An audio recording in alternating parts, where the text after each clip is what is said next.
안녕하세요. 페더럴 웨이 제일장로교회 성도 여러분, 최민기 목사입니다. 코로나 사태로 인해서 이러한 만남을 하나님께서 특별히 또 준비해 주셨다는 것에 대단히 놀라움을 느끼고 있습니다. 전화위복이라는 말이 있듯이 정말 위기가 기회가 될 수 있는 아주 좋은 시기라고 생각합니다. 여러분들도 이번 기회를 통해서 많은 은혜를 누리시기를 바랍니다. 여러분들 큐티라고 하면 어떤 인식을 가지고 계신가요? 세상에 수많은 큐티들이 있습니다. 그런데 이 큐티라는 단어만큼 애매모호한 단어가 또 없습니다. 큐티라는 것이 단어로만 보면 quiet time이잖아요. 그냥 조용한 시간입니다. 그래서 여러분들이 이제까지 어떠한 큐티를 경험하고 또 들어보셨는지 잘 모르겠어요. 그래서 이 큐티를 정의하는 것부터가 사실은 큐티의 시작입니다. 어떤 분은 이렇게 이야기하시더라고요. 큐티란 성경을 순서대로 읽는 운동이다. 이렇게 정의하신 분도 계시고, 다들 이 교재를 받으신 줄 압니다. 이 교재 인사말에도 제가 간단히 나누었는데, 큐티는 본질 회복 운동이다. 말씀으로 돌아가고자 하는 종교 개혁 운동의 하나다. 이렇게도 이야기했었습니다.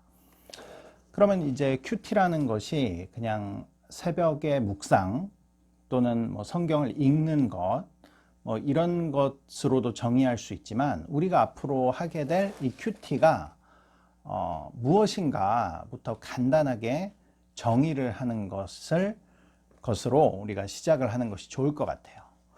또 제 얘기를 좀 해드리자면, 제가 목회를 하면서 가장 숙제로 제 마음 가운데 있었던 것이 그런 것이었습니다. 의외로 장로님, 권사님, 안수 집사님 막론하고 의외로 성도님들이 말씀에 대단히 관심이 없다는 사실이었어요. 말씀에 관심이 없다라는 것이 무슨 의미냐면 설교를 잘 듣지 않거나 성경 공부를 열심히 하지 않거나 이런 차원이 아니고, 스스로 성경을 읽고 그 안에서 하나님이 나에게 주시는 뜻이 무엇이고 또 그 말씀대로 산다는 것이 내 삶에 무엇인가, 이런 것들을 깊이 고민하고 적용해 보지 않는다는 것이죠. 물론 공동체를 향한 하나님의 말씀은 그 공동체의 리더로 세워주신 우리 담임 목사님과 여러 사역자들을 통해서 말씀이 전달됩니다. 그것은 분명한 사실이죠. 그런데 성경은 모두에게 열려 있잖아요. 그래서 각자 개인의 상황과 또 그 시간에 따른 하나님께서 주시고자 하시는 말씀이 있다라는 거죠. 그렇다면 그러한 말씀을 내가 받고 누리고 그 말씀 안에서의 그 풍성한 삶을 경험하는 것은 자기 자신에게 달려있는 것입니다. 그런데 이런 것들을 구체적으로 하는 것을 굉장히 어려워하시고, 또 큐티라는 단어처럼 굉장히 추상적인 개념으로 가지고 있는 것입니다. 그래서 이것을 좀 체계화 시켜 볼 수 없을까라고 생각해서 만든 것이 바로 우리가 함께 나눌 이 큐티입니다. 말씀 안으로 들어가야 되는 거거든요. 그래야 그 안에서의 풍성함을 누릴 수 있는 것입니다. 그런데 이 하나님의 말씀은 어떤 잠겨있는 문 같다고 제가 생각합니다. 그래서 그 문을 열고 들어가야 그 말씀의 깊이를 경험하고 만날 수 있는 것이죠. 그래서 모든 말씀은 마치 자물쇠가 잠겨있는 문과 같다라고 볼 수 있는데, 그러면 이 큐티라는 것을 통해서 이 문을 열고 들어갈 수 있게 되는 것이죠. 그래서 그냥 열쇠를 알아서 찾아서 그 그 문을 열고 들어가세요. 그러면 풍성한 은혜를 누립니다. 이거 가지고는 도움을 받을 수가 없는 것입니다. 그래서 저도 여럿의 시행착오를 겪었던 것 같아요. 그래서 결론적으로 이 큐티하는 방법을 만들어냈고, 그리고 이것을 통해서 누리게 된 수많은 은혜들을 한번 나눠 볼까 합니다. 여러분 준비되셨나요? 자, 그러면 알기 쉽도록 우리가 이 교재를 같이 하나하나 해나가면서 큐티 방법에 대해서 배워보고, 또 이후의 시간에는 함께 본문을 가지고 실제 큐티를 하면서 어떻게 하는 것인지, 또 어떻게 그 깊은 은혜 안으로 들어갈 수 있는 것인지, 이런 것들을 살펴보도록 하겠습니다. 자, 그러면 여러분들이 가지고 계신 교재 4페이지를 펴주시기 바랍니다. 3페이지에 자기소개서가 나와 있는데, 이건 집에서 한번 쭉 한번 해보시기 바랍니다. 그리고 이 교재는 사실 소그룹 모임용으로 8주간 계획해서 나와 있는 교재입니다. 그래서 이런 개인적인 나눔 같은 것들을 좀 빼고, 그리고 3주간 우리가 한 1시간에서 1시간 반에서 한 2시간 정도로 진행할 건데, 이 8주 진행하는 것 이상으로 더 큰 은혜를 누릴 수 있도록 제가 압축해서, 아주 집약해서 한번 진행을 해보도록 하겠습니다. 자, 4페이지를 펴시면 앞에서도 잠깐 언급한 큐티란 무엇인가, 우리가 누리게 되는 이 큐티란 무엇인가를 좀 정의를 해볼 건데요. 먼저 소 1번에 전통적인 정의라고 되어 있습니다. 전통적으로 큐티는 무엇이다 라는 것을 이야기하고 있는데, 한번 보시죠. 큐티란 quiet time의 약자로서 조용한 시간과 장소를 정하여 매일 하나님을 인격적으로 만나는 시간이며, 성경 말씀을 통하여 나를 향하신 하나님의 음성을 듣고 묵상하며 삶에 적용함으로써 삶의 변화와 성숙을 이루고자 하는 경건 훈련입니다. 이것이 전통적인 큐티의 정의입니다. 이 안에 사실 다 들어가 있죠. 그래서 큐티는 그냥 신앙생활이다 라고 이야기해도 될 정도로 모든 것을 포괄하고 있습니다. 그래서 목사님들이, 저도 마찬가지고요, 어떤 프로그램과 또 말씀을 공부하는 방법 같은 것을 새롭게 연구해서 그것에 이름을 붙여야 되는데 마땅히 붙일 수가 없는 거예요. 뭐 제자 훈련이다, 아니면 다른 어떤 훈련이다, 뭐 1:1 양육이다, 뭐 이렇게 이름을 붙이기도 하지만 그 범주에 넣기도 애매하고, 또 단순한 성경 공부는 아니거든요. 뭐 기도회도 아니거든요. 또 설교도 아닙니다. 그러한 모든 범주에 포함되어 있는 경건 훈련 또는 성경 연구, 훈련, 묵상, 이런 것들을 토탈해서 큐티라고 부르게 된 것이죠. 저도 제가 진행하는 이 큐티에 다른 이름을 붙여볼까 수많은 생각을 해봤습니다. 그래서 뭐 여러 시도해봤지만 이게 한 번에 와닿질 않는 거예요. 그래서 큐티라는 이제 제목으로 진행하게 됐지만 상당히 다른 큐티들하고는 다르다라는 것을 미리 말씀드립니다. 그러면 우리 지금 이 큐티 세미나, 큐티 학교에서의 큐티는 어떻게 정의하고 있는가? 이렇게 정의할 수 있겠습니다. 큐티란 신앙 교육이 아니라 나의 라이프 스타일, 삶의 방식을 바꾸는 것이다. 그리고 큐티란 신앙의 본질을 회복하는 운동이다. 이렇게 정의했으면 좋겠습니다.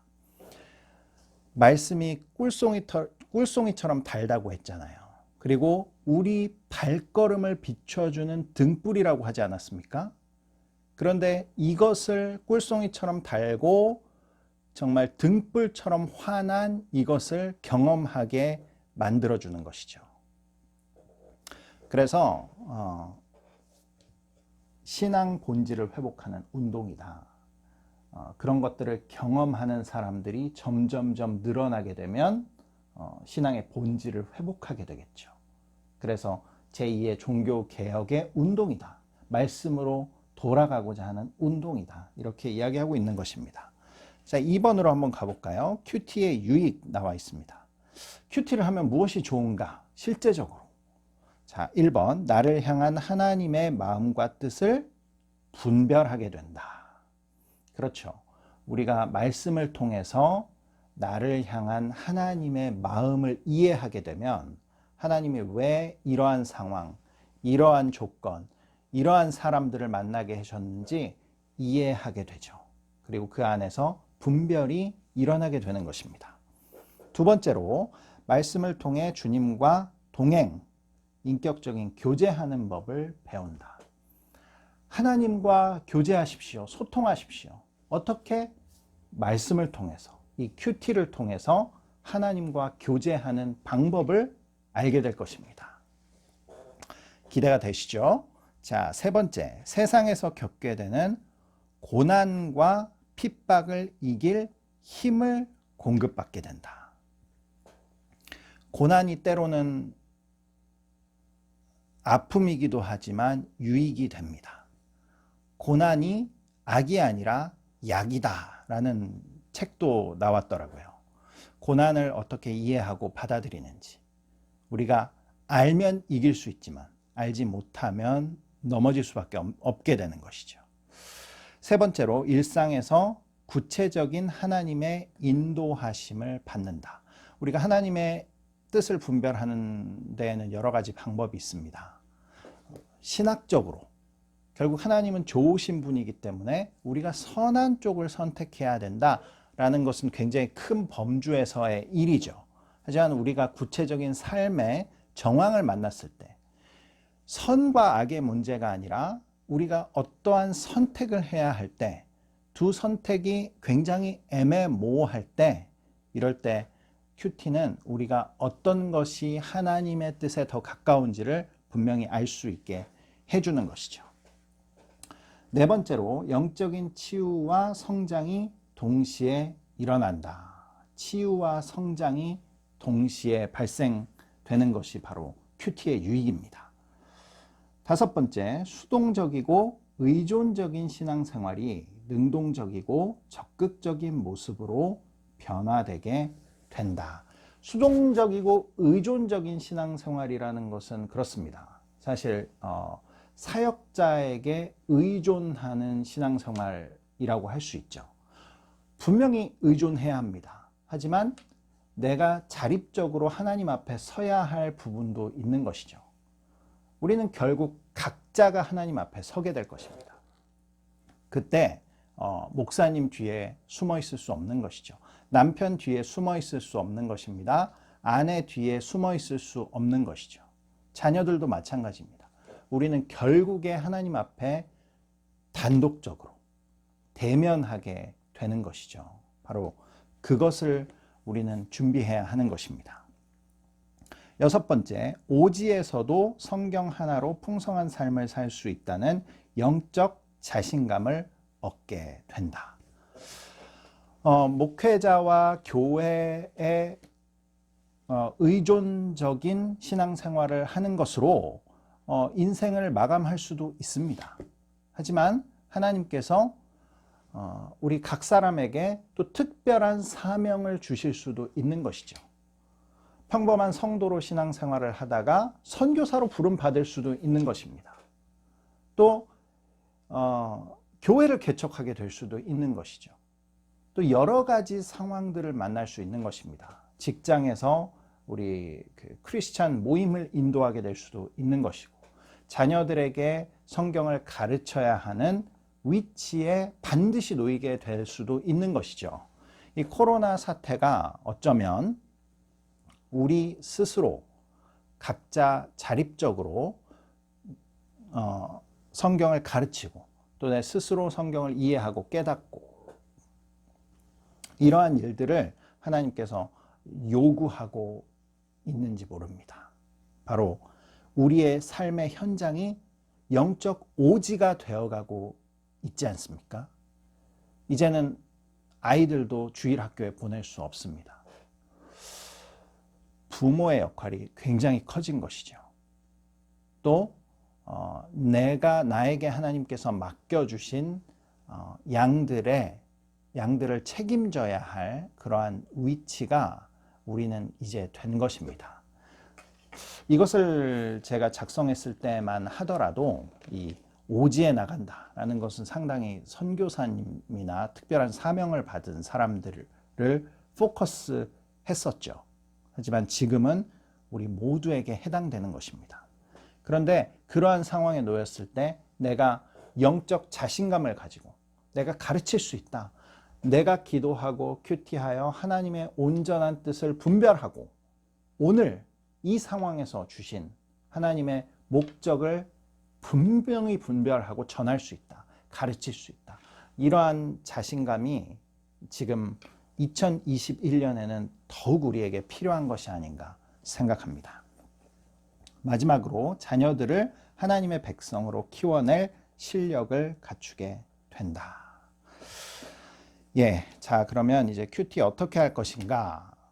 첫 번째, 시간과 장소를 선택하라. 당연한 것이죠. 우리 quiet time이니까 우리 조용한 장소, 그리고 나와 하나님이 인격적인 관계를 맺을 수 있는 아주 퍼스널한 그러한 공간이 필요한 것이죠.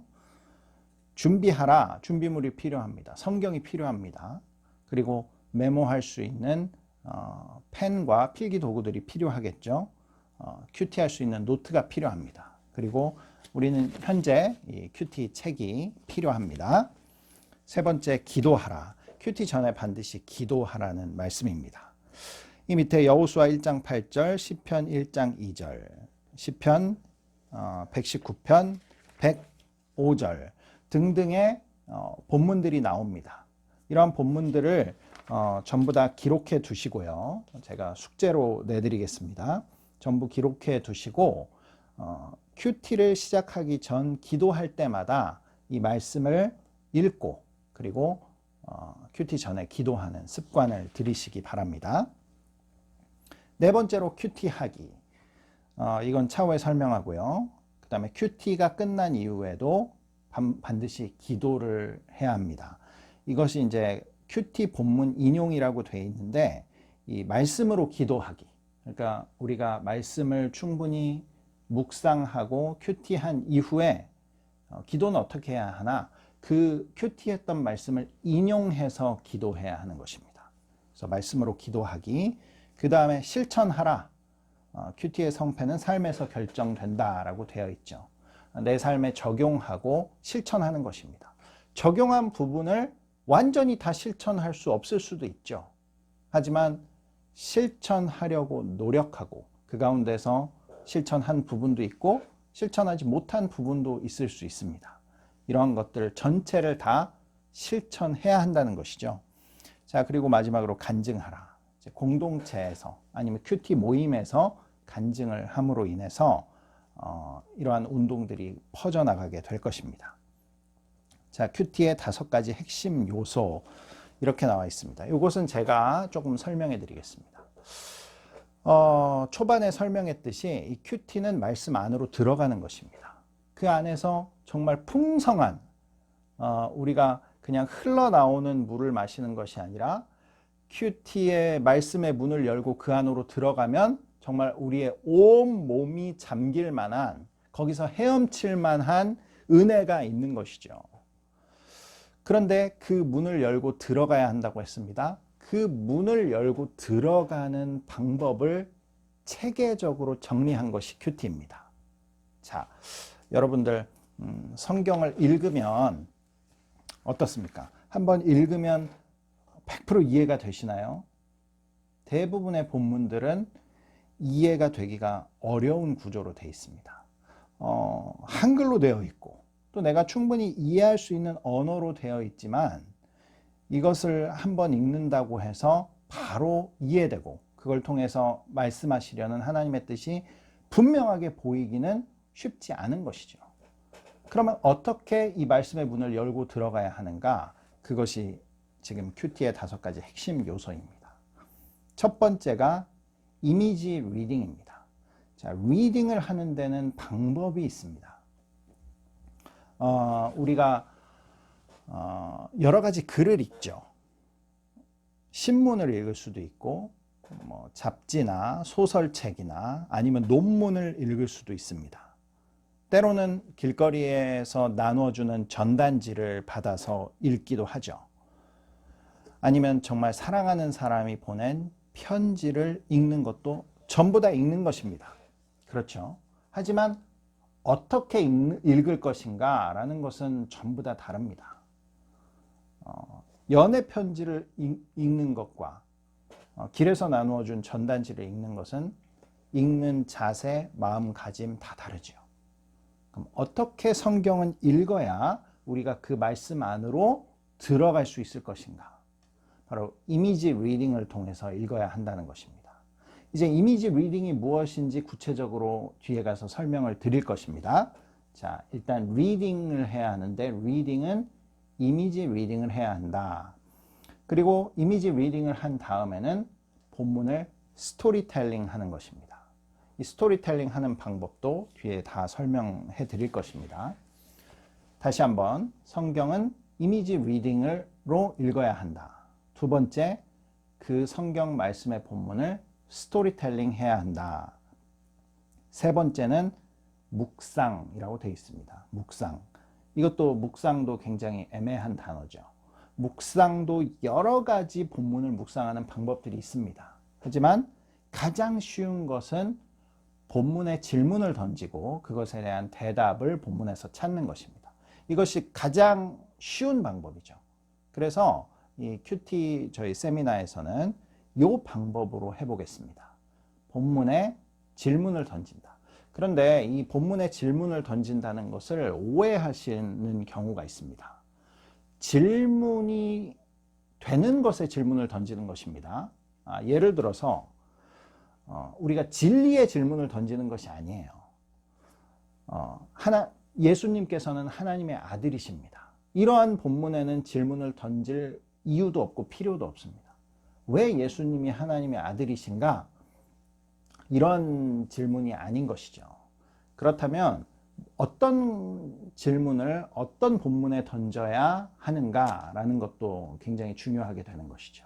그래서 이러한 부분도 다 뒤에 각자 챕터에서 다루도록 하겠습니다. 그 다음이 바로 나눔과 적용입니다. 적용점이 굉장히 중요한데 이 부분이 가장 어렵기도 하지만 이 부분이 가장 중요하기도 하죠. 그래서 큐티의 꽃은 적용이다라고 합니다. 그래서 어떻게 적용할 것인가도 이제 배우도록 하겠습니다. 마지막으로 말씀으로 기도하기. 말씀을 쿼테이션해서 인용해서 기도하는 것입니다. 이렇게 5가지의 단계를 통해서 우리는 본문 안으로 들어갈 수 있게 되는 것이죠. 자, 5번째로 큐티가 다른 신앙 훈련과 다른 점입니다. 성경 공부와 다른 점, 기도와 다른 점, 친교 모임과 다른 점, 성경 통독과 다른 점 무엇일지 한번 생각해 보십시오. 자, 그럼 성경 공부와 큐티가 다른 점은 무엇일까요? 성경 공부는 이 공부를 통해서는 하나님과의 인격적인 교제를 맺을 수가 없습니다. 이것이 가장 큰 차이점이에요. 성경 공부를 하는 것만으로는 안 됩니다. 하지만 큐티를 통해서는 하나님과의 성경 공부도 되지만 하나님과의 인격적인 교제가 생긴다는 것이죠. 그래서 이렇게 이야기합니다. 성경 공부는 말씀을 쪼개는 것이다. 그런데 이 큐티는 말씀을 묶는 것이다. 이렇게 이야기합니다. 자, 인격적인 교제가 다른 부분이고요. 자, 기도와는 뭐가 다를까요? 기도는 하나님과의 인격적인 교제를 맺는 것이죠. 그러면 큐티와 다른 것은 무엇일까? 인격적으로 교제를 맺는다는 것은 같으나 큐티는 말씀이 있다는 것입니다. 기도는 특정한 말씀과 본문을 가지고 안 하죠. 하지만 큐티는 말씀의 근간을 이루고 있고 말씀이 기초가 되고 또 그 말씀을 통해서 하나님으로부터 말씀을 또 듣는 것입니다. 그래서 분명한 차이점은 말씀에 있다는 거예요. 그럼 세 번째로 친교 모임과 다른 점은 무엇일까요? 우리가 신앙적인 모임을 갖습니다. 그리고 서로를 위해서 기도도 해주고 또 좋은 것들을 나누죠. 하지만 이 안에서도 어떤 주제를 가지고 특정한 말씀을 가지고 그 말씀을 통해서 친교를 이루고 나눔을 한다는 것은 큐티 이외에는 하기가 어렵겠죠.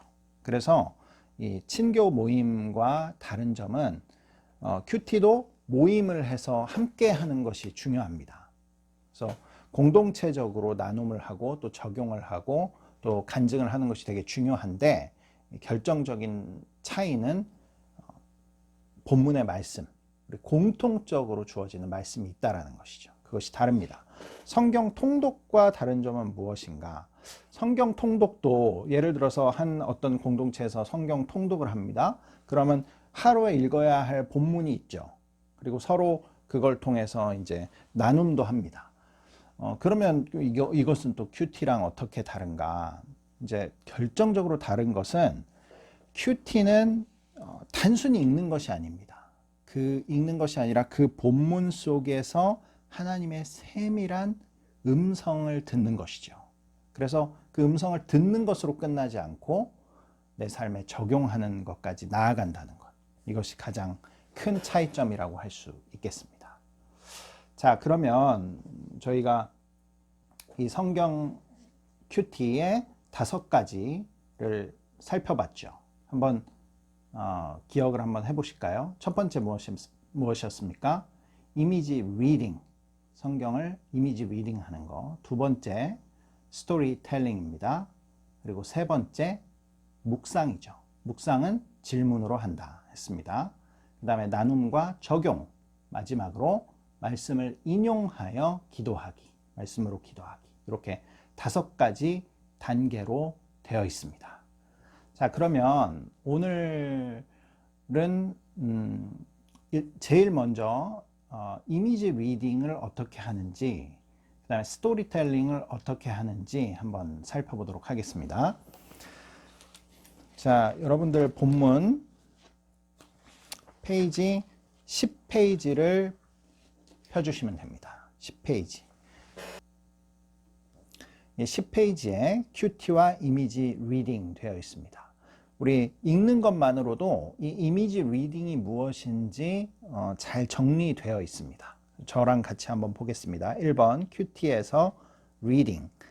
큐티는 주어진 성경 본문을 읽는 것에서 시작합니다. 매일 주어진 본문을 주의 깊게 읽는 것은 큐티에서 무엇보다도 중요하지만 의외로 리딩을 등한시하는 경우가 많습니다. 왜냐하면 읽는 훈련이 되어 있지 않기 때문입니다. 자,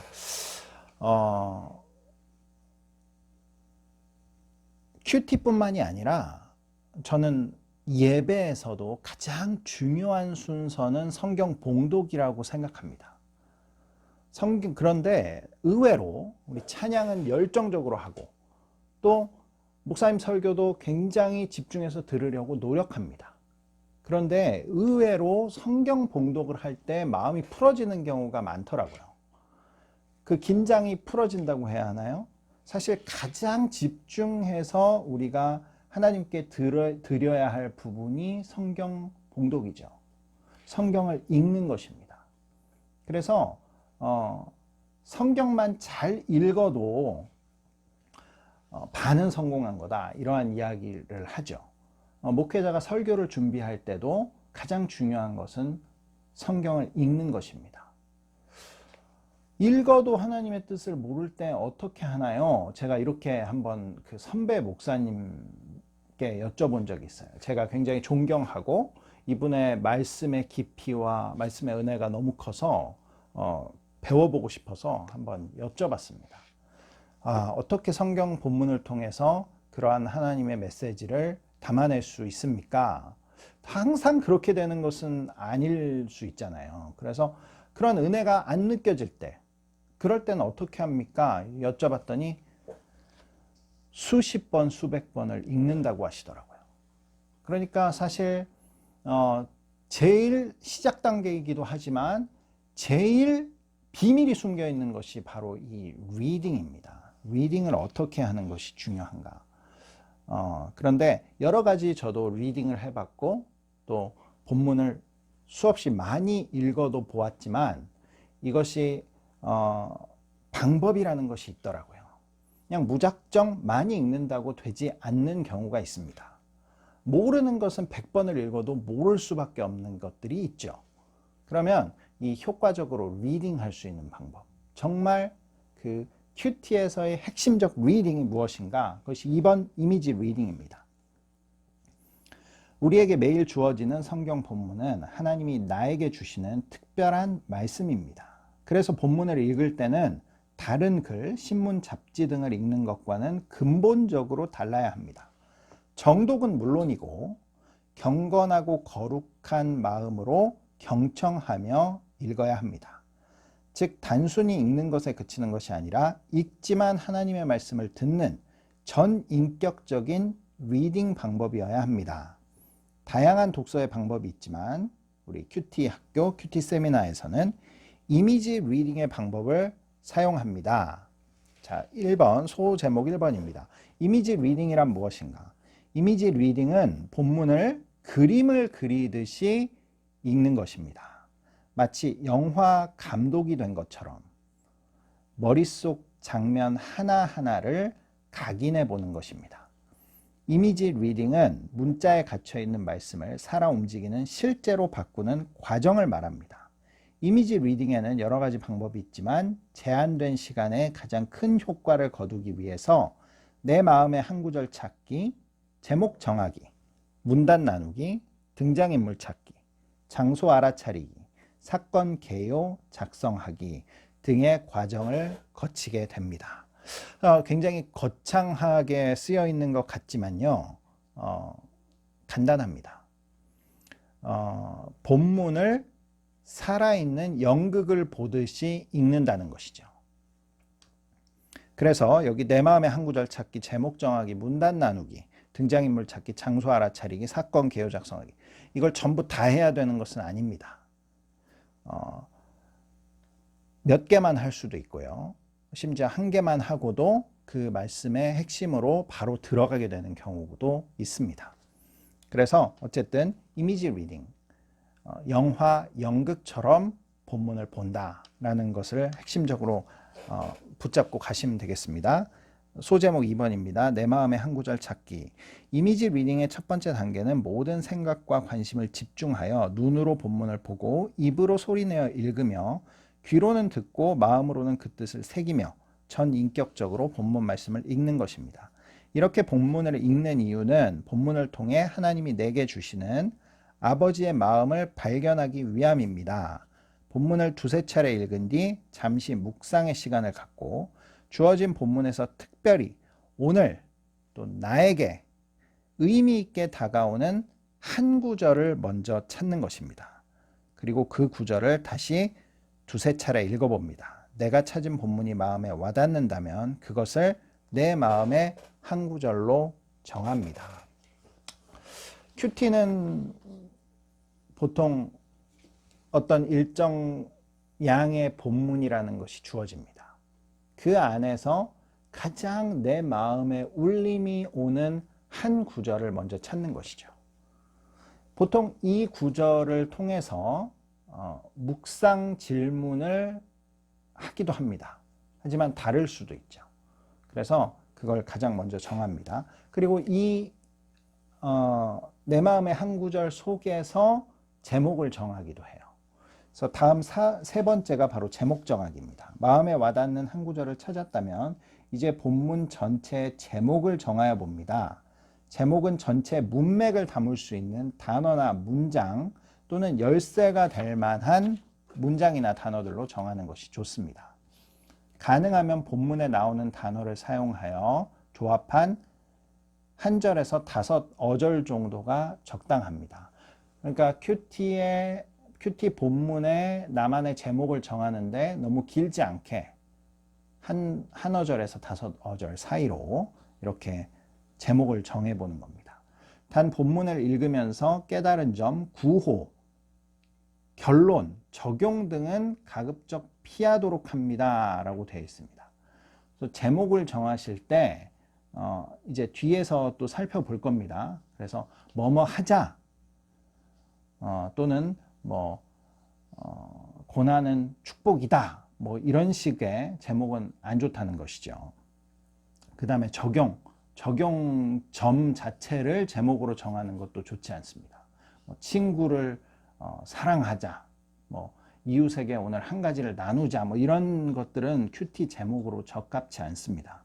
그래서 그런 것들은 피해서 해야 된다는 것이죠. 큐티를 하면서 제목이 바뀔 수 있으니 제목을 정하는데 너무 많은 시간을 허비할 필요는 없습니다. 이렇게 되어 있습니다. 지금 이해가 안 되시는 부분도 이제 차차 해나가면서 더 이해할 수 있을 것으로 압니다. 우리 팁 2도 한번 같이 읽어볼까요? 이미지 리딩의 요령. 성령 하나님이 말씀을 조명해 주시기를 기도하며 성령님과 함께 읽는다. 2번 하나님이 나에게 주시는 말씀이라는 믿음을 가지고 경청한다. 3번 타인의 목소리로 들음으로 이전에는 들리지 않았던 음성을 듣는다. 이것이 무엇이냐면요. 내가 본문을 읽는 것과 옆에 사람이 그 본문을 읽어주고 내가 듣는 것은 느낌이 다르다는 것입니다. 또 읽는 사람이 성우이거나 또 다른 어떤 특별한 아나운서가 그 본문을 읽어줄 때 느낌이 또 다르죠. 또 요즘 유행하고 있는 드라마 바이블을 통해서 듣는 것과 그냥 단순히 책 읽듯이 읽는 것은 또 다른 의미가 있습니다. 그래서 이 본문을 항상 내가 내 목소리로 듣는 것도 중요하지만 타인의 목소리로 들어보는 것 굉장히 중요하죠. 요즘에는 뭐 수많은 앱이 있지 않습니까? 그래서 그 앱을 통해서 정말 성우들이 드라마처럼 읽는 것도 들어보시고 또 다른 번역본의 성경을 읽는 것을 들어보는 것도 굉장히 큰 도움이 됩니다.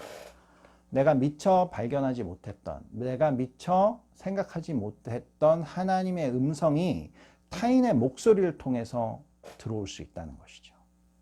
이것을 열어놓고 자주 시도하는 것이 좋습니다. 자, 문단 나누기로 넘어가겠습니다. 이야기의 흐름에 따라 본문의 문단을 나누어 봅니다. 예를 들어 본문이 예수님의 질문과 제자들의 대답, 무리들의 반응으로 되어 있다면 첫 번째 문단은 예수님의 질문, 두 번째 문단은 제자들의 대답, 세 번째 문단은 무리들의 반응. 이렇게 한 본문 안에서도 문단이 나누어진다는 것이죠. 이것을 나누면은 유익한 점이 많이 있습니다. 이것을 나누면 나눠지는 문단 안에 집중할 수 있게 돼요. 그래서 예수님의 질문 안에서 굉장히 큰 은혜를 새롭게 누릴 수 있습니다. 다음에 문단이 오기 금방 우리가 통째로 읽어버리면 다음에 문단이 오고 또 오고 결론이 금방 나타나기 때문에 이 깊이를 이해하기가 어렵습니다. 하지만 이 문단을 나누는 것 자체만으로도 각자의 문단 안에 있는 메시지들을 발견할 수 있게 되는 거예요. 그래서 문단 나누기 중요합니다. 다섯 번째로 등장인물, 장소 찾기, 그리고 사건, 개요 작성하기. 본문의 등장인물들을 한 명씩 적어봅니다. 본문 속에 또 다른 이야기가 들어있는 경우에도 이야기 속의 모든 등장인물을 다 찾아냅니다. 자, 예수님이 비유로 말씀하실 때 그 비유는 예수님의 말씀 안에 또 다른 이야기가 들어있는 거죠. 그래서 그 안에 들어있는 인물들도 다 찾아내야 한다는 겁니다. 사람뿐만 아니라 영적인 존재나 동물, 식물들도 찾아냅니다. 장소는 본문에서 시간과 장소를 알려주기도 하지만 때로는 예측해야 하거나 이전 본문들을 찾아보아야 발견할 수 있는 경우도 많습니다. 장소를 알아내야 본문의 배경을 그려낼 수 있고 무대 장식에 숨겨진 하나님의 의도를 발견할 수 있습니다. 본문이 이루어지고 있는 장소, 이것을 캐치하는 것은 대단히 중요하죠. 예수님이 광야에서 말씀하셨는지, 예수님이 길 위에서 말씀하셨는지, 예수님이 집 안에서 말씀하셨는지, 예수님이 또 이방 지역에 가서 말씀하셨는지, 예루살렘 성 안에서 말씀하셨는지 완전히 다르죠. 그래서 이 배경은 반드시 알 수 있도록 성경은 힌트를 줍니다. 그런데 오늘 주어진 본문 안에서는 나오지 않는 경우가 있을 수 있어요. 그렇다면 그 전 본문 또 후 본문을 살펴보아야 하죠. 반드시 힌트가 있다는 것이 대단히 놀랍습니다. 이 이야기는 어디에서 하신 말씀입니다 라고 커멘트하는 경우가 또 있어요. 성경에서. 그만큼 이 말씀이 이루어지고 있는 시간과 장소는 대단히 중요하고 우리에게 큰 메시지를 담고 있다는 것입니다. 사건 개요 작성 6하 원칙 중에서 무엇을 어떻게 부분에 대한 서술이라고 볼 수 있습니다. 왜를 제외하고 본문에서 특별히 중요한 부분을 강조할 수 있습니다. 이것은 제가 다시 설명드리겠습니다. 사건 개요 작성, 우리 6하 원칙 많이 하잖아요. 누가 언제 어디서 무엇을 어떻게 왜 이렇게 6하 원칙을 한번 살펴보는 것이 중요한데 요것을 살펴봄으로 인해서 본문의 주제가 드러나는 경우가 있습니다. 우리 한번 본문 한번 찾아보겠습니다. 사도행전 19장 21절에서 41절까지 말씀입니다. 사도행전 19장 21절을 한번 찾아보겠습니다.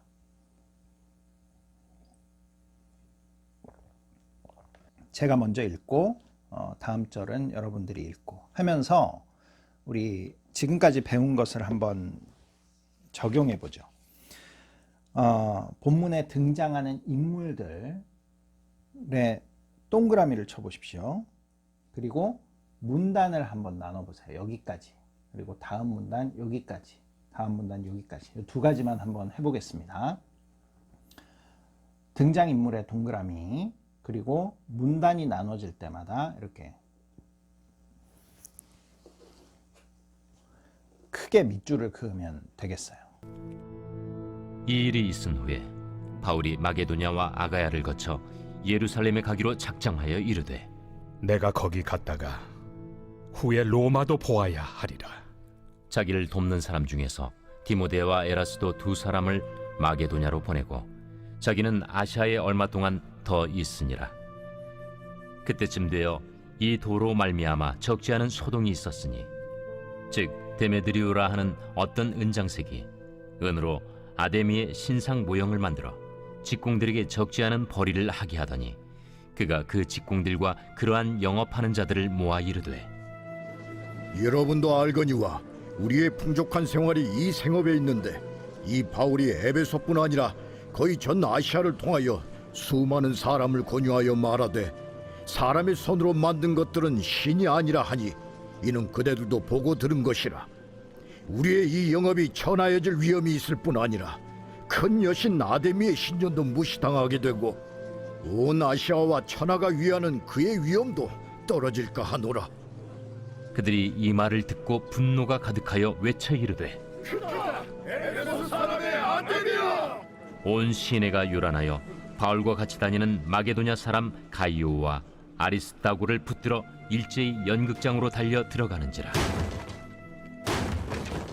바울이 백성 가운데로 들어가고자 하나 제자들이 말리고 또 아시아 관리 중에 바울의 친구된 어떤 이들이 그에게 통지하여 연극장에 들어가지 말라 권하더라. 사람들이 외쳐 어떤 이는 이런 말을 어떤 이는 저런 말을 하니 모인 무리가 분란하여 태반이나 어찌하여 모였는지 알지 못하더라. 유대인들이 무리 가운데서 알렉산더를 권하여 앞으로 밀어내니 알렉산더가 손짓하며 백성에게 변명하려 하나 그들은 그가 유대인인 줄 알고 다 한 소리로 외쳐 이르되 에베소 사람의 아데미야! 하기를 2시간이나 하더니 서기장이 무리를 진정시키고 이르되 에베소 사람들아, 에베소 씨가 큰 아데미와 제우스에게서 내려온 우상의 신전지기가 된 줄을 누가 알지 못하겠느냐? 이 일이 그렇지 않다 할 수 없으니 너희가 가만히 있어서 무엇이든지 경솔이 아니하여야 하리라. 신전의 물건을 도둑질하지도 아니하였고 우리 여신을 비방하지도 아니한 이 사람들을 너희가 붙잡아 왔으니 만일 데메드리오와 그와 함께 있는 직공들이 누구에게 고발할 것이 있으면 재판날도 있고 총독들도 있으니 피차 고소할 것이요, 만일 그 외에 무엇을 원하면 정식으로 민회에서 결정할지라. 오늘 아무 까닭도 없는 이 일에 우리가 소요 사건으로 책망받을 위험이 있고 우리는 이 불법 집회에 관하여 보고할 자료가 없다 하고 이에 그 모임을 흩어지게 하니라.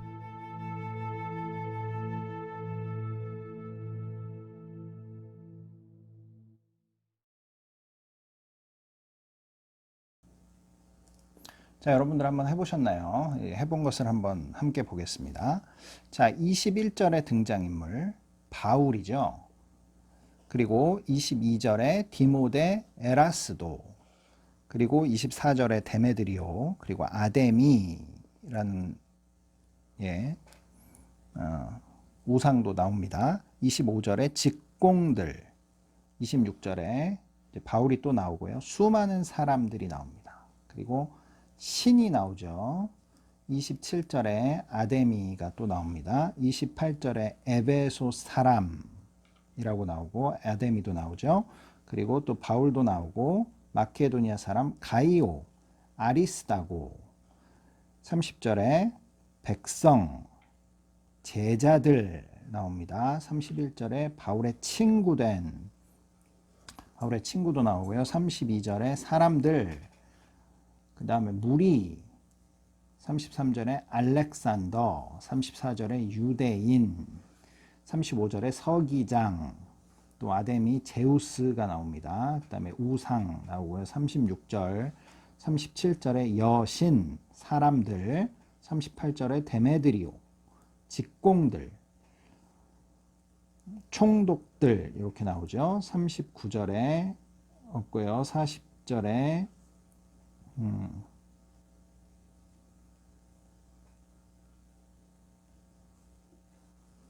40절에 우리라고 나옵니다. 예, 이렇게 등장인물 동그라미 쳐보셨죠? 등장인물이 상당히 많습니다. 하지만 여러분들이 이것을 연극 무대나 영화로 만든다고 하면 그 주연 배우들이 몇 명 있겠죠. 그리고 대다수의 어떤 그 엑스트라들이 많이 등장할 것입니다. 하지만 핵심적인 주연 인물들은 몇 명 안 나오죠.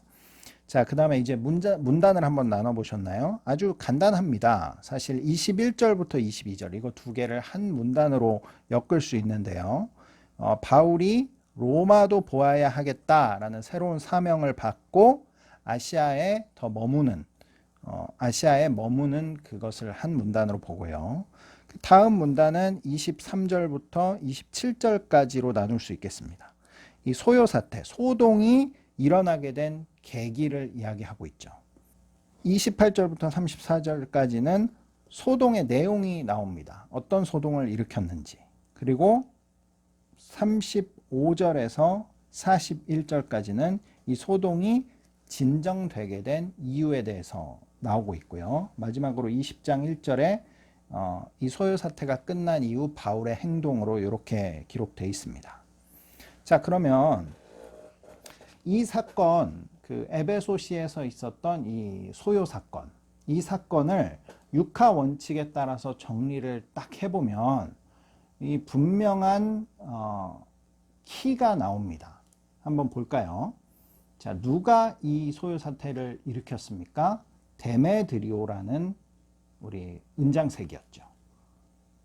자, 그리고 어디서 일어났나요? 에베소시에서 일어났습니다. 무엇을 했나요? 직공들을 선동해서 소요 사태를 일으켰죠. 자, 어떻게 일으켰나요? 이들이 함께 몰려서 에베소 연극장으로 몰려가서 집회를 하도록 했습니다. 자, 왜 일어났나요? 이것은 핵심적인 이유가 있죠. 바울을 없애기 위해서입니다. 분명한 목적이 있습니다. 그러면 이 사건은 언제 일어났습니까? 이 언제 일어났는지를 집중해 볼 필요가 있죠. 언제냐? 이거를 뭐 AD 몇 년이다 이런 것이 중요한 것이 아니라 어떤 시점에 일어났냐라는 것입니다. 이 소요 사건의 타겟을 하고 있는 것은 바로 바울이죠. 그러니까 바울이 지금 어떤 시기에 놓여 있냐라고 하는 것이 핵심이겠죠. 자, 그렇다면 우리 21절에 보면 바울이 로마도 보아야 하리라 라고 새로운 사명을 받게 됩니다. 그렇죠. 이 새로운 사명을 받고 제자들은 에베소에서 이제 마케도니아로 보냈어요.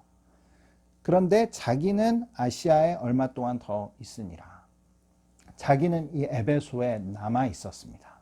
자, 새로운 사명을 받고 로마로 가야 되겠다라는 새로운 사명을 받고 제자들은 보내고 자신은 웬일인지 모르겠지만 에베소에 더 머물고 있었던 이 시점에 발생한 일이라는 것이죠. 자, 그러니 그리고 마지막에 이제 이 소요 사태를 살펴보는데 이 소요 사태에 바울이 어떠한 역할도 하지 못하게 됩니다. 그렇죠. 바울이 나서서 이 소요 사태를 진정시키거나 또 바울뿐만 아니라 에베소 교회나 또 성도들이 이 소요 사태에 어떠한 핵심적인 역할을 하지 못해요. 이 결론적으로 이 소요 사태를 해결한 사람은 그리스도인도 아니었고 교회도 아니었고 바울도 아니었습니다. 서기장이라는 그냥 지역의 뭐 정치인이 이 사태는 문제가 될 수 있다. 불법 집회니 해산해라 라고 권유하면서 그냥 흐지부지 해산되어 버리고 말죠. 이것은 바울이 에베소를 떠나게 되는 계기가 되는 것이죠. 떠나지 못하다가 이 사건을 보고 이제 떠나야 되겠구나 하고 떠납니다. 사실 이 에베소 교회는 바울이 너무나 사랑했고 바울의 사역이 초절정을 이루었던 시기와 또 그러한 교회였습니다. 정말 바울의 영향력이 절대적이었죠. 바울은 쉽게 떠나지 못했습니다. 거의 3년의 시간을 에베소에서 보냈고 에베소 교회뿐만 아니라 두란노 서원을 통해서 교회 이상의 영향력을 그 에베소 시리에 미치고 있었던 것이었죠. 그래서 쉽게 떠나지 못했습니다. 하지만 이 사건을 통해서 이 에베소의 그리스도인들, 에베소 교회는 내가 지키는 것이 아니라 하나님께서 지켜주고 계시구나. 하나님이 원하시면 세상의 권력자 한 사람을 세워서라도 이 교회를 지키고 보호하시는 분은 바로 성령 하나님이시구나 라는 것을 직감하게 된 직후 과감하게 떠나게 됩니다. 그리고 그 다음 사역을 이어갈 수 있게 되는 것이죠. 이렇게 육하 원칙을 살펴봄으로 말미암아 본문에서 이야기하고 있는 핵심 내용, 그것을 붙잡을 수 있게 되는 것이죠. 그래서 이 육하 원칙 매번 할 필요는 없지만 이것을 통해서 우리가 본문 안으로 들어갈 수 있는 결정적인 역할을 하게 되는 경우도 있는 것입니다. 자, 그러면 우리 책으로 돌아가서 페이지 13페이지입니다. 큐티와 함께 해야 하는 훈련이라고 되어 있습니다. 큐티의 위험성도 여러 가지 있습니다. 큐티의 위험성은 스스로 말씀을 읽고 묵상하고 그 안에서 하나님 말씀을 발견했기 때문에 이것으로 충분하다고 느끼는 거예요. 그래서 목사님 설교도 듣지 않고 또 들어도 건성으로 듣고 나는 내가 스스로 말씀을 통해서 은혜를 누리는데 다른 것은 필요 없다. 이러한 영적 교만함으로 연결될 수 있는 위험성이 있습니다. 그래서 이 큐티만으로 모든 것이 다 되는 것은 아니에요. 절대 그렇지 않다는 것을 명심하셔야 합니다. 그리고 큐티를 하는 사람일수록 겸손해야 합니다. 그리고 순종적이어야 돼요. 그래야 이것이 의미가 있게 됩니다. 그래서 큐티만 할 것이 아니라 큐티를 통해서 큐티와 함께 해야 될 훈련들이 있는 것이죠. 한번 살펴보면 내적인 훈련, 소통, 묵상, 기도, 또 금식, 통독, 고백, 또 침묵, 회개 등이 있습니다. 외적인 훈련으로는 소통하고 봉사하고 섬기고 사랑을 실천하고 나누고 연합하고 겸손해야 하고 긍휼해야 하고 배려해야 하고 순종해야 합니다. 이타심을 가지고 살아야 하고 진실해야 하고 또 사회 봉사도 해야 합니다. 정의 실현도 있어야 되죠. 약자를 돌보고 청지기적인 삶을 살아야 합니다. 이러한 모습들이 같이 일어나야 하는 것이죠. 공동체 훈련, 소통, 예배와 성찬, 용서, 직분, 인도, 제자화, 강의, 모임, 회의, 선교, 공동체적 사회운동 등과 더불어 큐티를 하셔야 하는 것입니다. 이런 것들과 더불어 큐티를 해야 하는 것이죠. 자, 그러면 큐티와 이제 스토리텔링만 살펴보고 우리가 실제 본문을 하나 가지고 큐티를 해보도록 하겠습니다. 책 페이지 16쪽입니다. 큐티와 스토리텔링. 자, 제가 읽으면 따라오시면 되겠습니다. 큐티의 두 번째 단계는 스토리텔링입니다. 스토리텔링은 말씀의 요약을 넘어서 본문 말씀을 나의 것으로 만드는 과정입니다. 따라서 나의 언어 습관과 감정 등을 살려서 본문을 내가 이해한 만큼 나의 언어로 재구성하는 것입니다. 마치 자녀에게 아주 재밌는 이야기를 들려주듯 하나님의 말씀을 전하는 것입니다. 본문을 읽었으면 이제 본문을 읽고 이미지 리딩을 끝낸 다음에는 본문을 덮고 그 본문의 내용을 스토리텔링 해보는 것이죠. 자, 1번 본문 요약. 본문 요약과 스토리텔링에는 굉장히 차이가 있습니다. 우리 본문을 요약시키는 훈련들이 뭐 1:1 훈련이나 제자 훈련에서도 있습니다. 그런데 이 본문 요약을 뛰어넘는 것이 스토리텔링이죠. 자, 먼저 본문 요약 보겠습니다. 요약이란 그래서 핵심 내용을 찾아 그 내용이 잘 드러나도록 짧게 재구성하는 것이 본문 요약이라고 할 수 있죠. 본문 요약의 방법, 키워드, 핵심어를 찾는다. 중요한 내용과 그렇지 않은 내용으로 나눈다. 중요한 내용을 중심으로 내용들 사이의 관계가 잘 드러나도록 글의 순서나 구성 요소를 재구성한다. 요약의 목적에 맞게 재구성되었는지 점검한다. 이게 본문 요약입니다. 대단히 간단하죠. 줄여서 핵심 내용을 전하면 되는 겁니다.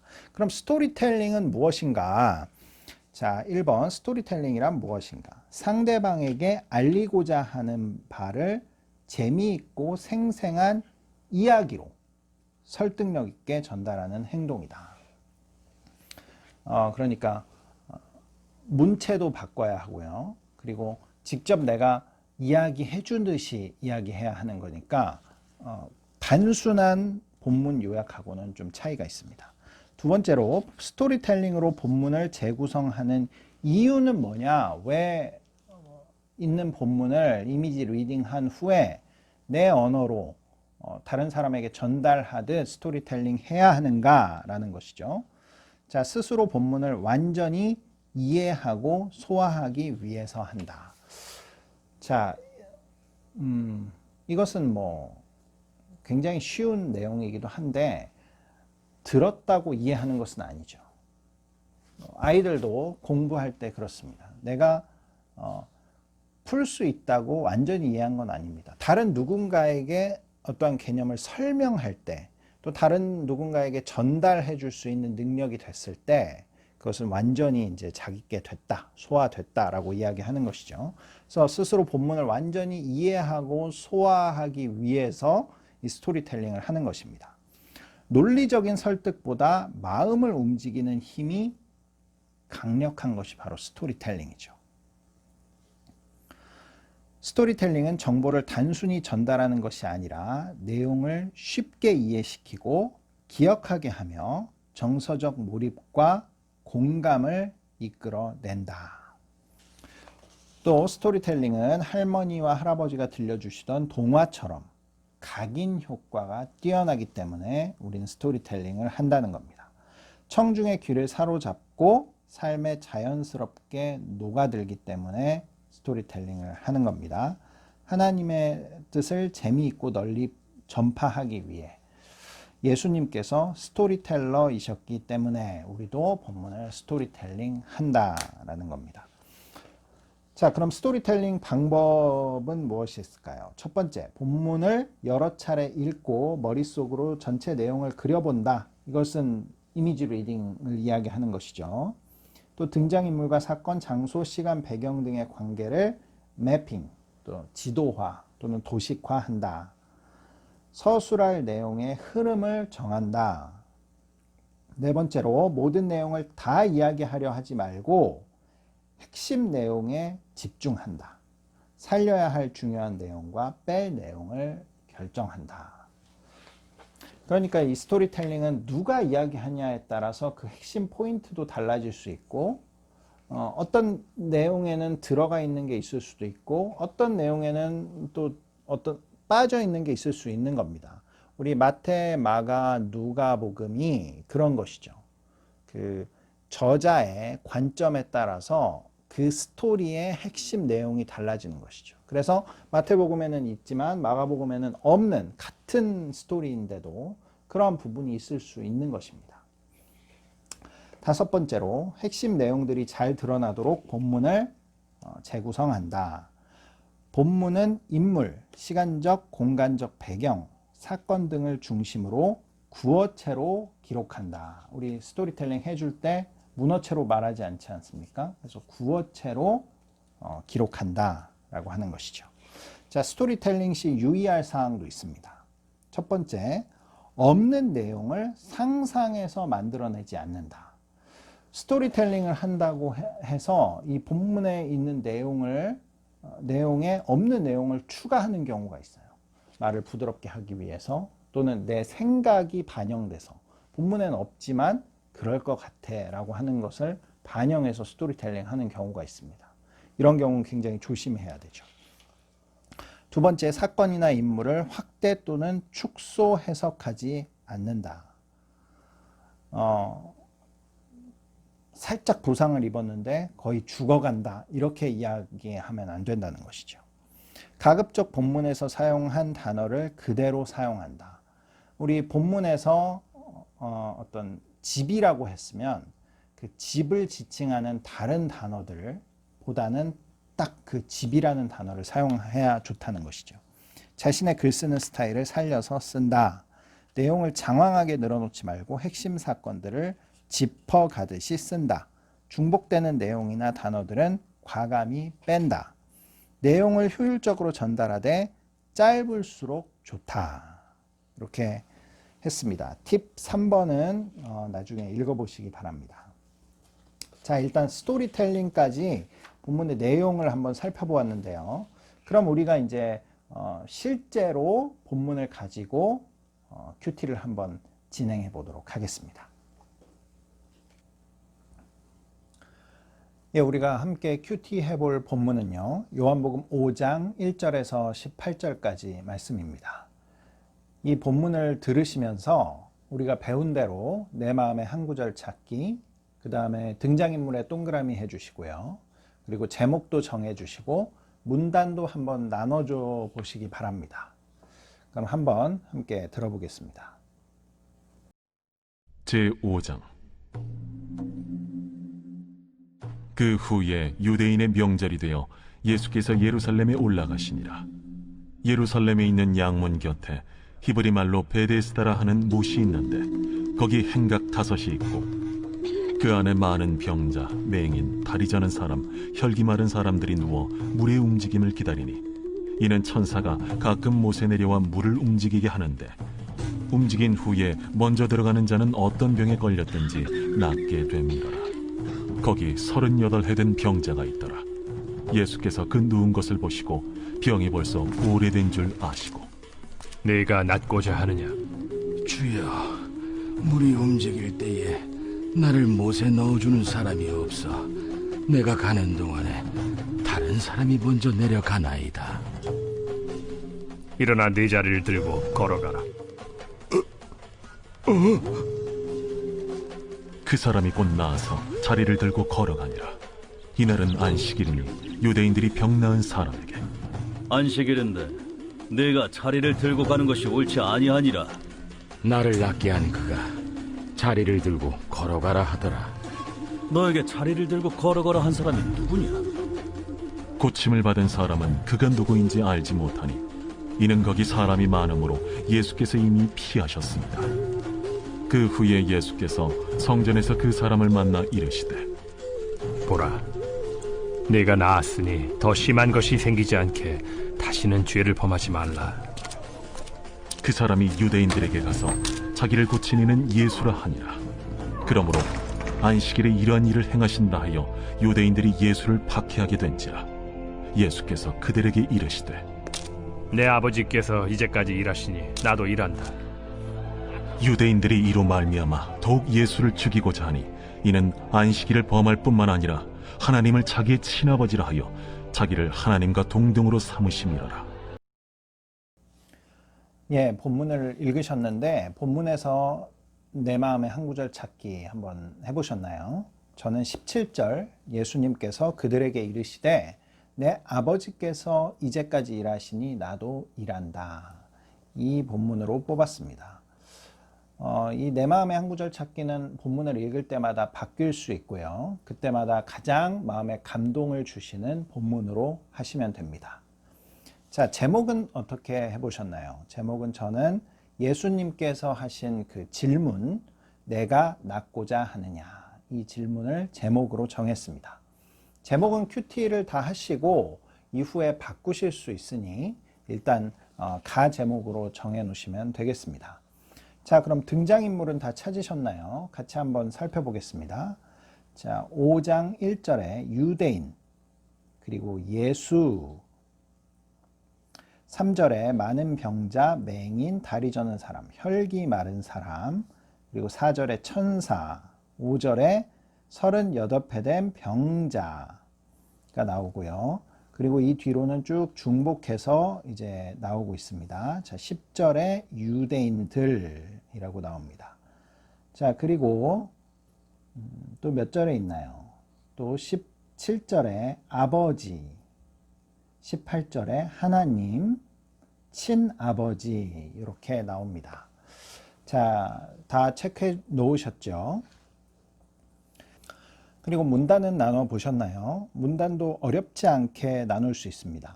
5장 1절부터 5절까지가 이 일이 발생하게 된 배경에 대한 설명이고요. 그리고 6절부터 9절까지가 이 38년 된 병자와 예수님 간의 대화, 그리고 치료의 과정입니다.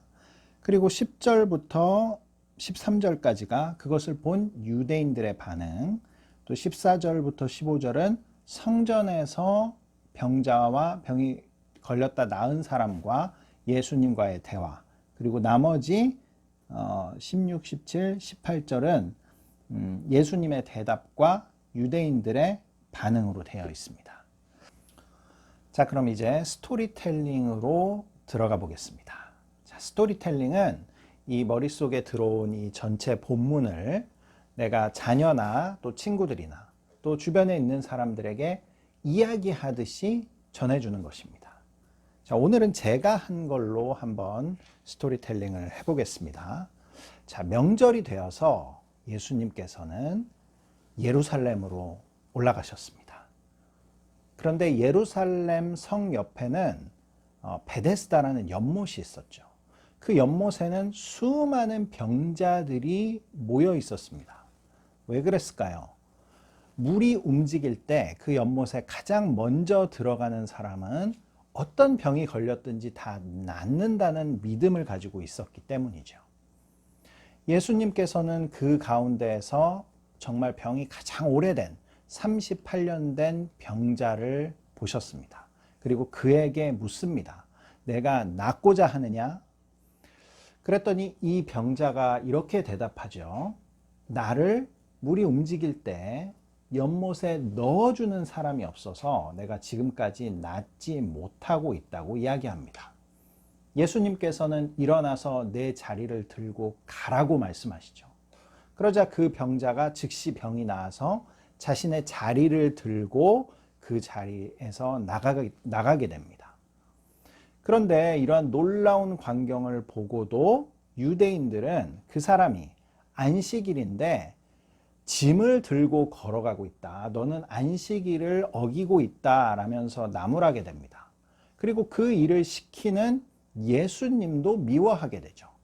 예수님께서는 후에 이 일에 대해서 이렇게 이야기하십니다. 아버지께서 지금까지 이제까지 일하시니 나도 일한 것이다 라고 이야기하시죠. 유대인들은 이 얘기를 듣고 하나님 아버지를 자신의 친아버지라고 이야기한 예수님을 죽이고자 했습니다. 예, 스토리텔링은 이렇게 하시면 될 것 같습니다. 스토리텔링을 하다 보면 조금 빠지는 부분도 있을 수 있습니다. 그리고 강화되는 부분도 있을 수 있죠. 하지만 정확하게 팩트에서 벗어나서는 안 됩니다. 그리고 덧붙여서도 안 되죠.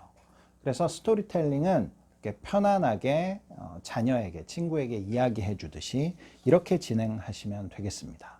자, 이렇게 하고 나면 이 본문 전체적인 내용의 흐름이 완전히 자기 것이 됩니다. 자, 그러면 이제 묵상을 할 수 있는 준비가 된 것이죠. 자, 우리 묵상을 한번 해보겠습니다.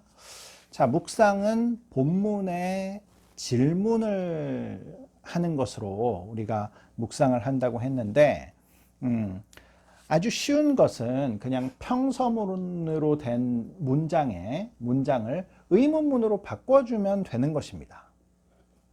예를 들어서 오늘 본문의 6절, 예수님께서 그 누운 것을 보시고 병이 벌써 오래된 줄 아시고 이르시되 내가 낫고자 하느냐라고 말씀하셨죠. 자, 예수님께서 내가 낫고자 하느냐라고 물으셨어요. 왜 물으셨을까? 이렇게 질문하면 되는 것이죠. 왜 예수님은 내가 낫고자 하느냐라고 말씀하셨나? 이것을 한번 묵상 질문으로 해보겠습니다. 자, 예수님은 왜 이런 질문을 하셨을까요? 한번 생각해 보시기 바랍니다. 이 이전에 예수님은 이 병자가 병이 오래됐다는 것을 알고 있었습니다. 그리고 거기에 있다는 사실은 당연히 병을 고치고 싶어서 그곳에 있었던 것이죠. 그런데 왜 예수님은 그것을 물으셨을까? 이것에 대한 단서는 그 장소가 어디였는지가 상당히 중요합니다. 이 장소는 현재 지금 베데스다 연못이었죠. 베데스다 연못. 그리고 그 연못은 아주 특별한 능력을 가진 연못이었죠. 그래서 이런 소문이 있었던 겁니다. 물이 움직이면, 천사가 하늘에서 내려오면 그 물이 움직이는데 그때 제일 먼저 들어가는 사람은 낫는다는 것이었죠. 여기 있는 사람들은 지금으로 치면 하나님을 다 알고 믿고 그 능력을 경험하고 싶은 사람들입니다. 천사의 존재도 믿고 있는 사람들이죠. 그리고 하나님께서 고쳐주실 것이다. 그러한 순간이 오면 그러한 일을 내가 행동으로 하기만 하면 하나님께서 고쳐주신다 라고 믿고 있는 사람들인 거죠. 그래서 여기 있는 사람들은 하나님을 바라보고 있는 사람들입니다. 연못을 바라보고 있지만 자기들의 내면은 나는 하나님이 고쳐주실 거야. 하나님의 때가 되면 나를 고쳐주실 거야 라고 하나님을 바라보고 있는 것이죠. 그 대표적인 사람이 바로 이 38년 된 병자였던 겁니다.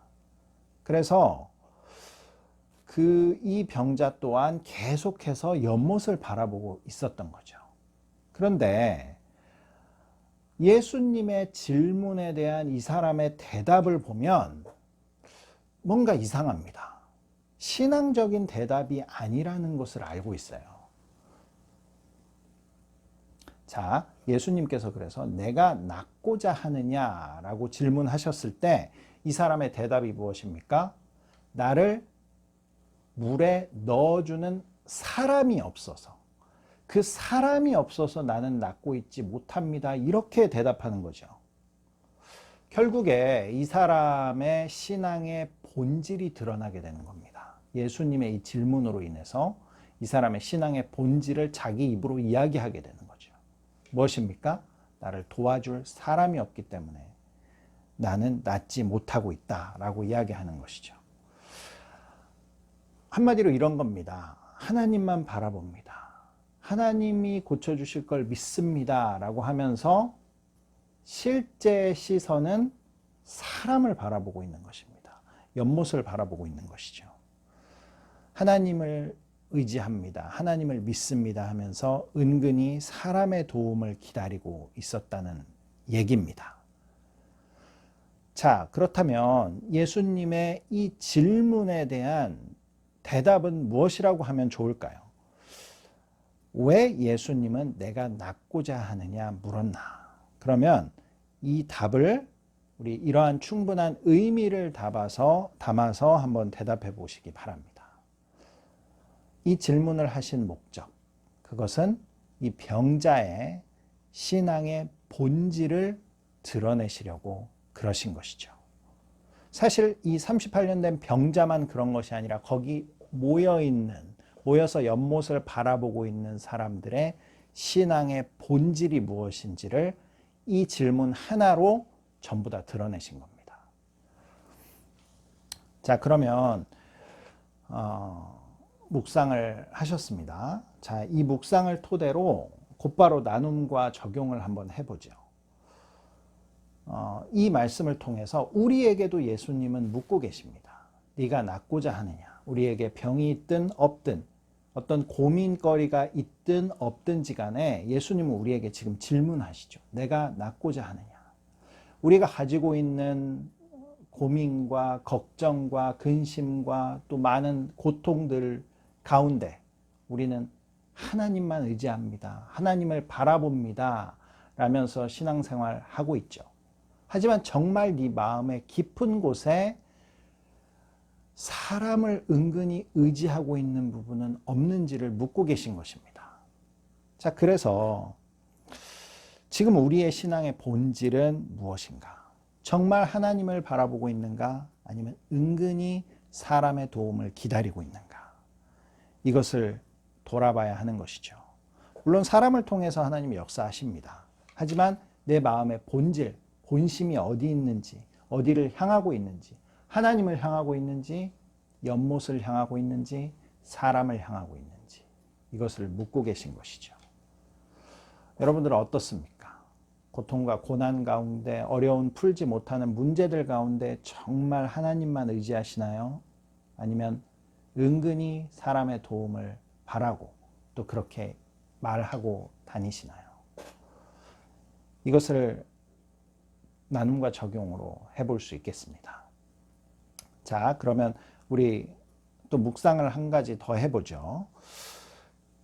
그 본문에서는 이제 묵상 질문은 여러 개를 선택해서 뽑을 수 있습니다. 14절로 한번 해볼까요? 그 후에 예수께서 성전에서 그 사람을 만나 이르시되 보라, 내가 나았으니 더 심한 것이 생기지 않게 다시는 죄를 범하지 말라 하시니라. 자, 예수님께서는 왜 다시는 죄를 범하지 말라라고 하셨을까요? 언뜻 이해가 쉽지 않습니다. 이 사람이 38년 동안 병들어 있었고, 이 사람이 몸을 쉽게 움직일 수 없었다는 걸로 보아서 이 사람은 어찌 보면 율법이 정한 그 죄에 대해서는 깨끗할지 모르겠습니다. 이 사람이 살인을 할 수 있는 힘도 없었고요. 도둑질을 하거나 거짓말을 하거나 할 수 있는 어떤 여건이 안 되잖아요. 365일 낫기 위해 거기서 누워 있었을 것 아닙니까? 그럼 사회생활도 제대로 할 수 없었을 것이고, 심각한 죄를 그렇게 많이 지었을까라고 생각하기 어려운 것이죠. 자, 그런데 예수님께서는 분명히 내가 나았으니 더 심한 것이 생기지 않게 다시는 죄를 범하지 말라라고 말씀하시죠. 그렇다면 이 사람이 가지고 있던 죄는 무엇인가? 죄에 대한 본질은 무엇인가? 라고 우리는 충분히 생각해 볼 수 있는 것입니다. 자, 이 사람이 지은 죄는 무엇일까요? 물론 우린 여러 가지 상상을 할 수 있죠. 이 사람이 우리가 알지 못하는 죄를 지었을 것이다. 이 병이 생기기 전에 지었던 죄가 있지 않겠느냐. 여러 가지 상상을 해볼 수 있지만 큐티라는 것은 우리의 상상력을 동원하는 것이 아니라 본문에 집중하는 것입니다. 그렇다면 오늘 본문 안에서 이 죄만 있는 것은 아니겠지만 가장 근접한 대답을 찾아야 하는 것이죠. 자, 오늘 본문 안에서 이 사람의 대답을 통해서 이 사람의 본질적인 죄가 무엇인지를 분명하게 알 수 있습니다. 자, 7절이죠. 병자가 대답하되 주여 물이 움직일 때에 나를 못에 넣어주는 사람이 없어 내가 가는 동안에 다른 사람이 먼저 내려가나이다. 자, 이 사람의 대답 속에는 다른 사람에 대한 원망과 불평이 섞여 있다는 것을 알 수 있습니다. 물론 이 사람 입장에서는 대단히 억울했을 수도 있죠. 38년 됐으니 거의 가장 오래되지 않았겠습니까?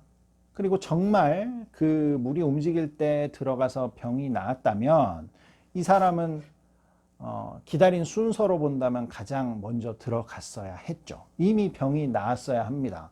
번호표를 받았더라면 이 사람은 이미 고침을 받았겠죠. 하지만 인간의 이기심은 무엇입니까?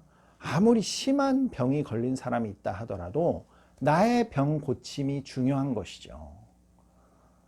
양보해 줄 수 없는 문제라는 겁니다. 그래서 말로는 다음 차례는 당신이 들어가십시오 해도 막상 물이 움직이면 저 멀리서 전속력으로 뛰어와서 연못에 자기가 먼저 들어가려고 했겠죠. 그런 수많은 사람들의 약속에 대한 배신, 그리고 또 정말 억울함, 이런 것들이 있지 않았겠습니까? 그러니 이 사람은 안식법, 유대인들이 얘기하는 그 안식 법률로 보자면 이 사람은 죄 지은 것이 38년 동안 없는 사람이지만 예수님의 관점, 하나님의 관점으로 보자면 이 사람은 38년 동안 누워서 무엇을 한 겁니까? 원망과 불평을 한 것이죠. 그리고 계속 남 탓을 하면서 살아왔던 것입니다. 예수님께서는 이것에 대한 분명한 이야기를 하고 계신 것이죠. 죄는 일어나야만 죄가 아닙니다. 예수님께서 말씀하셨죠. 네 마음속에 생성되는 그 순간부터 죄다라고 이야기하셨습니다. 그러니 우리가 저질러진 죄 또한 심각하지만 우리 마음 가운데 움트고 있는 원망하는 마음, 불평하는 마음, 남 탓하는 마음, 이것은 분명한 죄라고 말씀하고 계신 것이죠. 그렇다면 이 질문에 대한 대답도 우리가 의미를 담아서 해볼 수 있겠습니까? 자, 왜 더 심한 것이 생기지 않게 다시는 죄를 범하지 말라라고 말씀하셨나?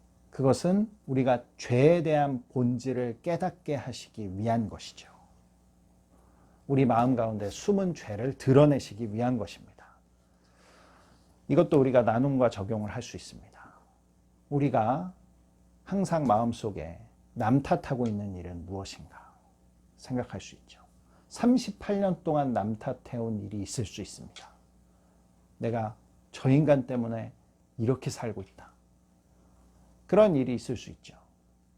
또 사소한 일 가운데에서도 그때 그렇게만 나에게 하지 않았어도, 이런 계속 후회와 원망이 쌓여 있을 수 있습니다.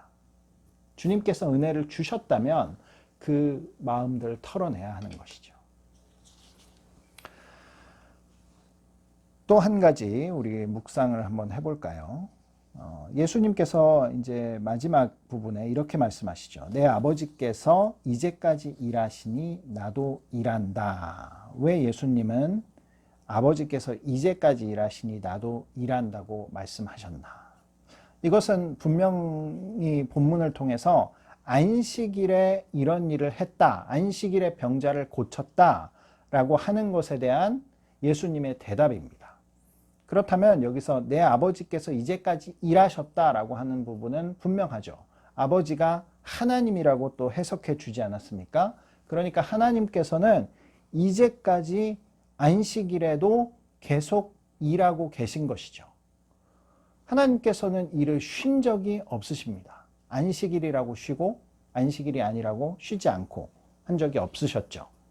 자, 그렇다면 우리가 구체적으로 하나님께서 일하신 것, 안식일에 일하신 것이 무엇인지 한번 생각해 볼 필요가 있습니다.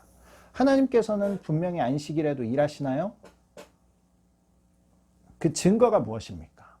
분명하게 일하시죠. 안식일이라고 해가 뜨지 않고 안식일이라고 온 세계가 정지됩니까? 그렇지 않다는 것입니다.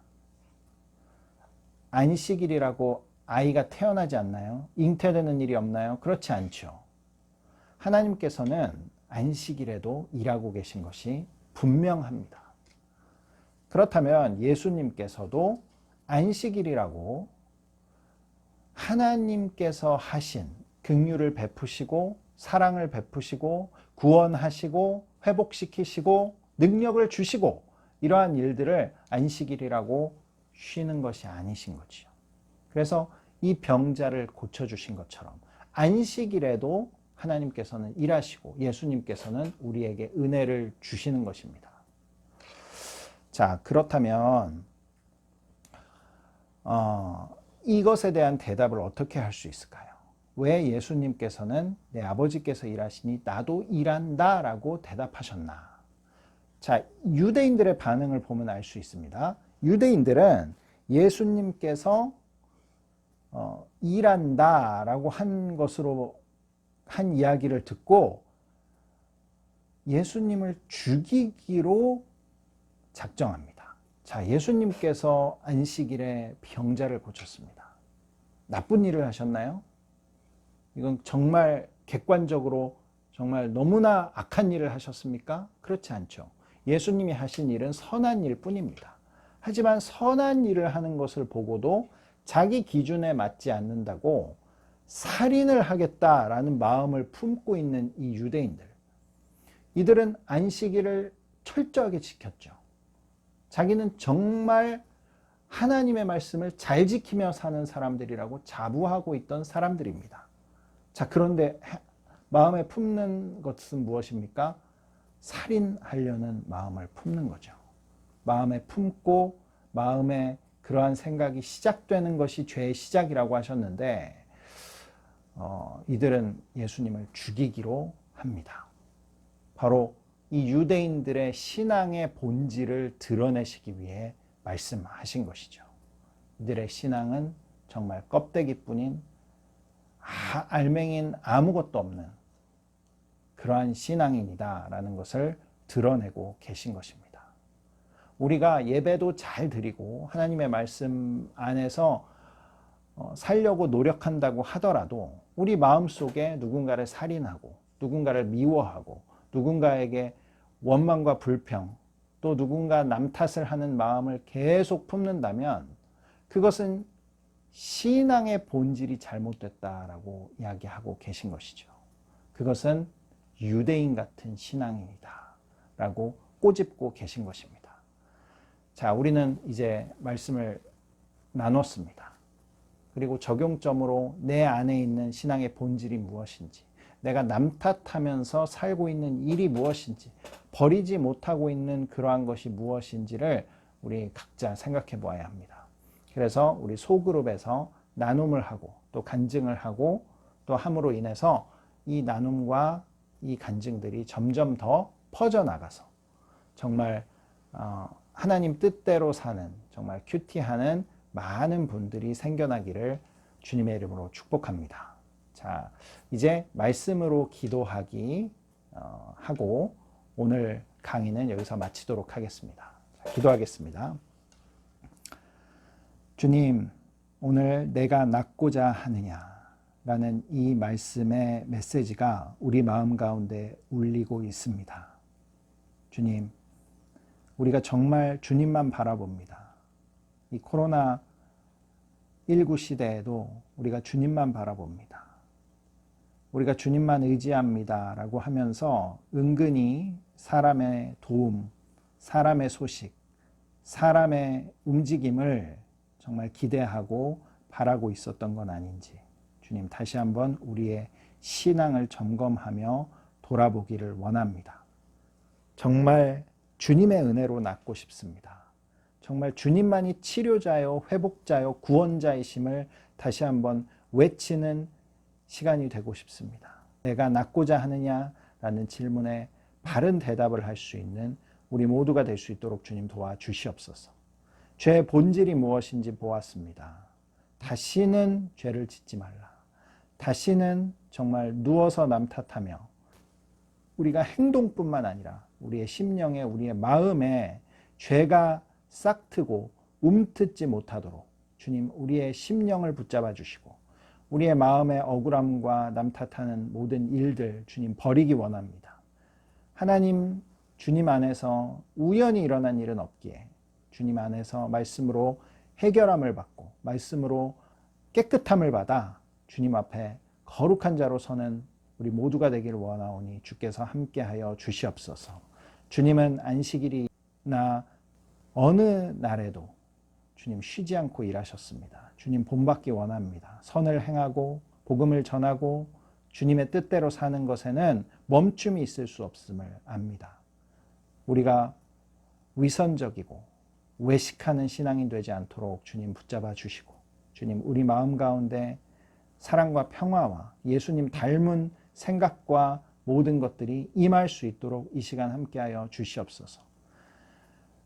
페더럴 웨이 제1장로교회 모든 성도님들의 마음 가운데 하나님의 말씀이 박혀서 꿀송이처럼 달고 발에 등불이 되는 그런 귀한 말씀에 은혜가 넘쳐나게 도와주시옵소서. 그리하여 우리의 라이프 스타일이 바뀌고 또한 말씀의 본질로 돌아가자는 운동이 일어나고 제2의 종교 개혁과 같은 아버지 하나님 귀한 하나님의 역사를 이루는 우리 페더럴 웨이 제1장로교회 모든 분들 되도록 주님 역사하여 주시옵소서.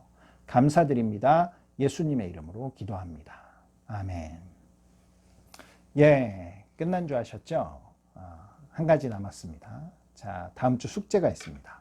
사도행전 2장 1절에서 13절까지 오늘 우리가 배운 대로 5가지 이미지 리딩, 스토리텔링, 묵상 질문, 나눔과 적용, 말씀으로 기도하기 이렇게 우리 사도행전 2장 1절부터 13절까지를 해오시는 것이 숙제입니다. 그리고 다음 주에 같은 시간에 우리 또 만나 뵙겠습니다. 감사합니다.